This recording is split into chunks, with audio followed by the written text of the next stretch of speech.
Medal targets for the Pyeongchang Winter Olympics and Paralympics were announced in London 1 month before the start of the Olympic competition in South Korea.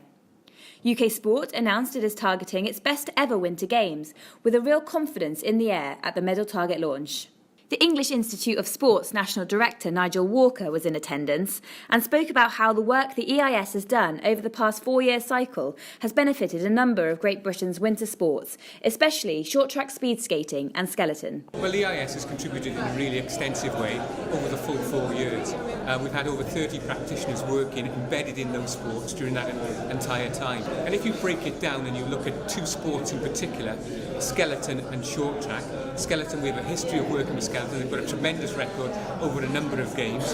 The programme, as you know, is based in Bath. A number of practitioners have worked with that programme over that entire cycle. And where short track is concerned, that's the one where we are housing the programme. Stewart, Laing is the performance director, appointed by the EIS, has worked extensively over the last 2 years or so, and we've got a number of practitioners working within that programme. So whatever the results in Pyeongchang, we will say that we have played our part here in the EIS. Nigel went on to explain about the progress of short track speed skating's world-class performance programme under the management of the EIS and the guidance of performance director Stewart Laing. Well, the decision was made for the EIS to house the programme because NISA, National Ice Skating Association, and UK Sport came to the conclusion that the governing body couldn't give the programme what it needed. So we were asked to take it over. We did all the preliminary work, first of all with Vicky McPherson as interim performance director, and then Stewart was appointed. And Stewart has gone around in a really systematic, professional way of making it, turn it into a world-class programme.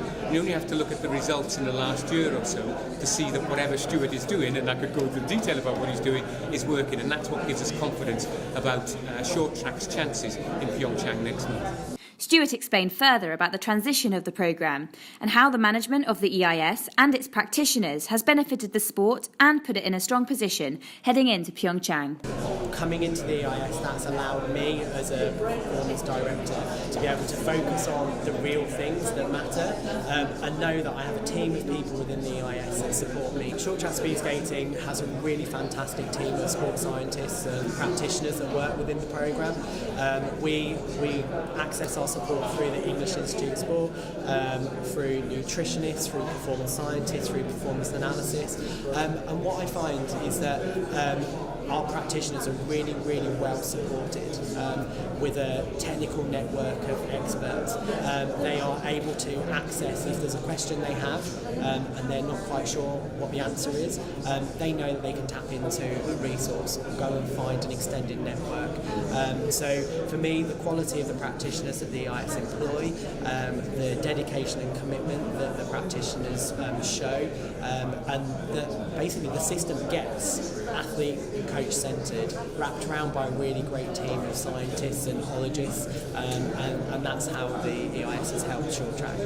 UK Sport Chief Executive Nicholl described how the EIS's support and the application of sports science, medicine and engineering has added to the confidence felt by Great Britain's high-performance sport agency heading into the Winter Games. The English Institute of Sport plays a very significant role in the development of athletes in the UK high-performance system. Obviously, we're concerned about the athletes' performance, but also their health. And so health management through the medical provision and sports physiology and psychology is absolutely a critical component of the support team around each and every athlete.